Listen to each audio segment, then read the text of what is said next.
दरोई गांव में सोमवार को बरामद एक मोटार शेल बरामद किया गया था, जिसे आज डिफ्यूज किया गया है। और पुलिस के बम निरोधक दस्ते ने इस मोटार शेल को सांबा में बसंतर नदी के किनारे बड़े ही एहतियात के साथ नाकारा बना दिया है। और इस शेल के रिहायशी इलाके में मिलने से दरुई गांव के लोगों में हड़कंप मचा हुआ है। और फिलहाल इस पे पता लगाया जा रहा है कि ये शेल कहां से पहुंचा। चलिए, ऋषि खजूरिया हमारे संवाददाता सांबा से ज्वाइन कर चुके हैं। ऋषि, बताइएगा, जो मोटार शेल मिला था, आज तस्वीरें हम दिखा रहे हैं कि उसे डिफ्यूज किया गया है, क्या कुछ अपडेट है?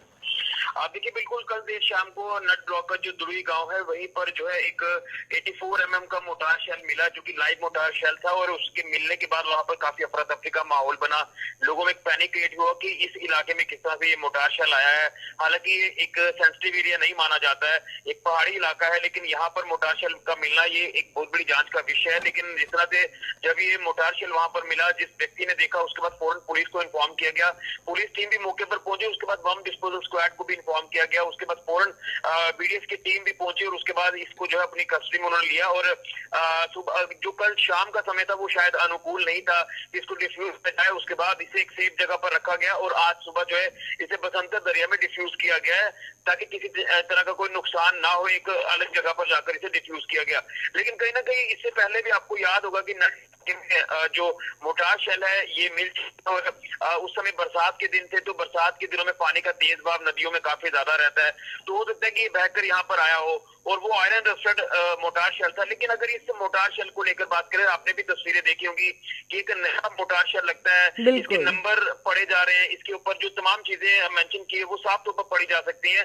तो एक नया मोटार शेल यहाँ इस इलाके में किस तरह से पहुंच जाए, मुझे लगता है कि इसको लेकर पुलिस को एक बड़े लेवल पर जांच करने की जरूरत है और जांच पुलिस ने शुरू भी कर दी है। अब क्या कुछ इन्वेस्टिगेशन में चीजें सामने आएगी ये देखना होगा, लेकिन बहरहाल इसको डिफ्यूज कर दिया गया है। जो पैनिक क्रिएट हुआ था वो पैनिक कहीं ना कहीं खत्म हुआ है। लेकिन यहाँ के जनप्रतिनिधियों ने भी पुलिस से गुहार लगाई है कि इसमें बड़े स्तर पर इन्वेस्टिगेशन की जाए।